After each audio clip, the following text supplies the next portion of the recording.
Nah, kita masuk pada pertemuan kedua. Selamat pagi dan salam sehat untuk kita semua. Pada pertemuan kedua kali ini, kita membahas sejarah peradaban dan persatuan bangsa.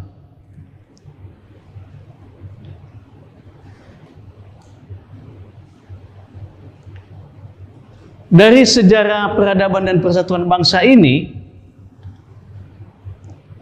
ada beberapa teori asal-usul nenek moyang Indonesia. Ya, ada yang teori Nusantara, teori out of Taiwan, teori Yunan, dan teori out of Afrika.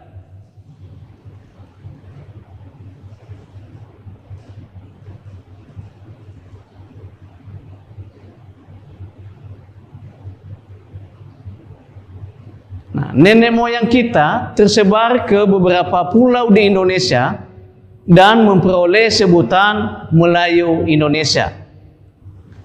Nah, pembagian bangsa Melayu Indonesia, ada yang pertama adalah bangsa Pro Melayu atau Melayu Tua, dan yang berikut adalah bangsa Deutero Melayu atau disebut dengan Melayu Muda, dan yang berikut adalah bangsa primitif.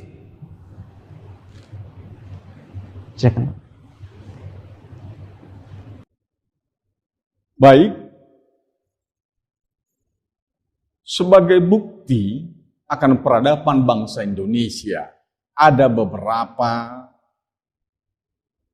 kerajaan sebelum masuknya Indonesia ke dalam bentuk negara kesatuan republik.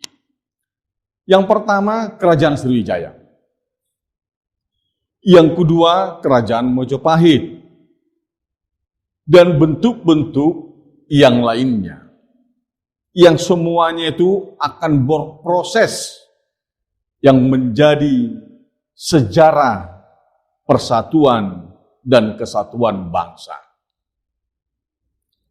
Perlu kita perhatikan perjuangan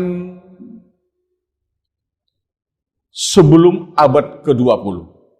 Pada masa itu kita belum membentuk yang namanya republik. Masih bentuk sekelompok atau kerajaan yang bersatu di dalam bentuk Nusantara. Yang kedua, perjuangan Indonesia pada masa penjajahan Jepang. Indonesia mulai diintervensi oleh negara-negara lain. Kemudian masuklah kita kebangkitan nasional tahun 1908. Ini mulai semangat juang tumbuh untuk mencari membentuk jati diri.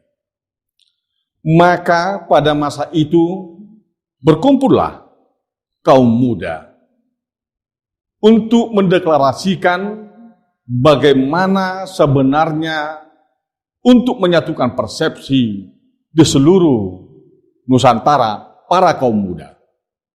Makanya ada yang disebut Yong Japa, Yong Ambon, Yong Batak, dan lain sebagainya. Kemudian Indonesia merdeka.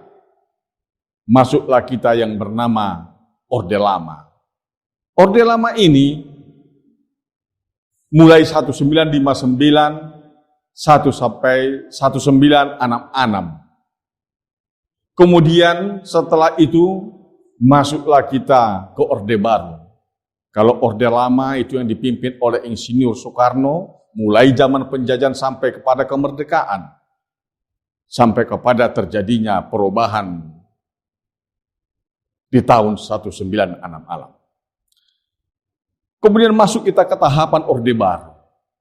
Di tahapan Orde Baru mulai tahun 1966 sampai 1998 yang boleh dikatakan sebagai pemimpinnya adalah Bapak Presiden Soeharto. Kemudian bergeser sesudah perkembangan zaman. Masuklah kita kepada era reformasi. Sebagaimana yang saat ini kita mulai jalankan. Nah, dari beberapa yang kita dengar, inilah materi yang pertemuan kedua. Maka inilah hal-hal yang harus kita perdalam di dalam teori, di dalam pendidikan Pancasila, dalam pertemuan kedua ini. Sampai jumpa, salam sehat untuk kita semua.